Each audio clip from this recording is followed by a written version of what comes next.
Hello guys, and welcome back to another tutorial. Today I'll show you how to fix packet loss in Counter-Strike 2. First fix is to check your internet connection. Use a reputable speed test site to measure your download and upload speeds. For more stable connection, connect to your gaming device to your router with Ethernet cable rather than Wi-Fi. If not, restart or power cycle your router. The second method is to identify packet loss with traceroute tools. Search for CMD on Windows on your device. This will open a command window for the network analysis.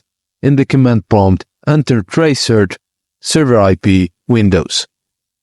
To visualize the path of your data that takes the game server, review each hop in the results and look for any with high latency or request timed out messages, which may signal packet loss.